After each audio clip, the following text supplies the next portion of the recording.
Just past the grade crossing is the 1869 station the Virginia and Truckee built for the town of Gold Hill. The large square portion of that building is the freight depot. In the beginning, they thought that's all they would ever need. But by 1872, that little odd-shaped passenger wing was added in the front when Gold Hill's population went over 10,000 people. It was also 1872 when the Virginia and Truckee completed its line 35 miles north of Carson City to a small town called Lakes Crossing. It was at Lakes Crossing where they tied in with the newly completed Transcontinental Railroad. Passengers could now travel from Virginia City eastward to Denver and St. Louis and west to Sacramento and San Francisco. And that little town of Lakes Crossing, well, it finally grew up. And they changed its name to Reno. Now, coming up on the west side of the train, you'll see the remains of the Yellow Jacket mine. A little bit about how this worked, folks. The large tower on top of the hill is the head frame. The ore was hoisted up in buckets and dumped down those two chutes into the ore bin at the bottom. And once the ore bin at the bottom was sufficiently full, those three doors on the front would be opened and the ore would be loaded into railroad cars to be taken for crushing and processing. Off the east side of the train, something a little interesting, the head frame to the Crown Point mine. Now notice the huge wooden timbers that head frame were built of had been plastered with concrete. Well, they did that, folks, to keep that head frame from burning in the event of a fire. If the head frame were to burn, any miners at the bottom of that shaft would have no way out. Along with raising and lowering the buckets of ore, that's also how they raised and lowered the miners in and out of the mines each day for work. Now, folks, at this point, I'm going to be moving up to the center of the cars. If anyone has any questions, I'll do the best I can to answer them. 1959, this was the Western Utah Territory. It became the Nevada Territory in 1861, and by order of Abraham Lincoln and Congress in 1864, the 36th state in the Union. Now, before this canyon played out, it yielded over $30 million in gold and silver. And folks, that was in 1876 value. It would be billions of dollars today. The Virginia and Truckee Railroad ran 45 trains a day up this very line between Carson City and Virginia City. In our peak years, we owned 250 freight cars, 130 air cars, 1870.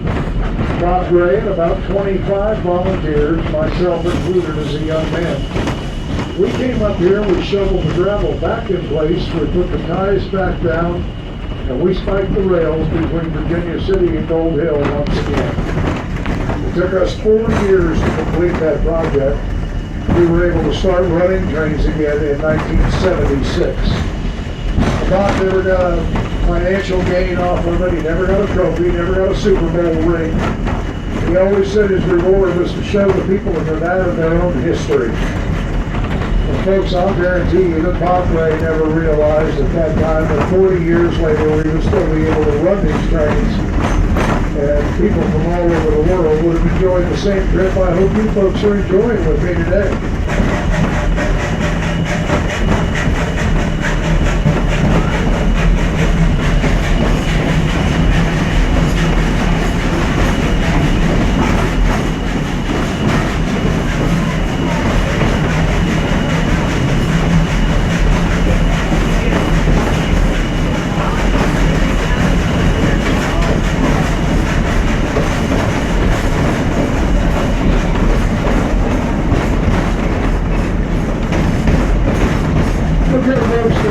Again.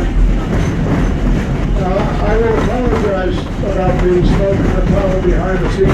That's the way it was was in 1870. But I will not apologize to you people from Los Angeles because that's perfectly normal for you. And when the miners first came to the Comstock, the only thing they knew to dig for was gold. While they were digging for that gold, they kept running into a problem, something they called the infernal blue muck. It was a blue-gray clay type substance. It stuck to their picks and their shovels and fouled their sluice boxes. It gave them nothing but trouble until somebody finally assayed the infernal blue muck. It came back at nearly $3,000 per ton in silver. Time to go through all those old mine tailings one more time. Still to this day, there are over 750 miles of mine shafts and tunnels beneath Virginia City and at the base of Mount Davidson, and over 35,000 mining claims throughout the Virginia Range and the Washoe Mountains in front of us. The Virginia and Truckee Railroad hauled over $480 million in gold.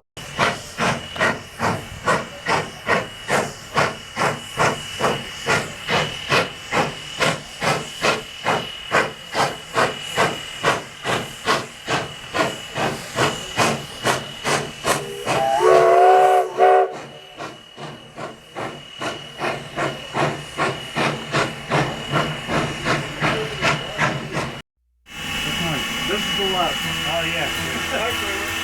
Who does? Yeah. Through the barn. Yeah. How long have you been doing this for? I've been here about 15 years. Wow. Very nice.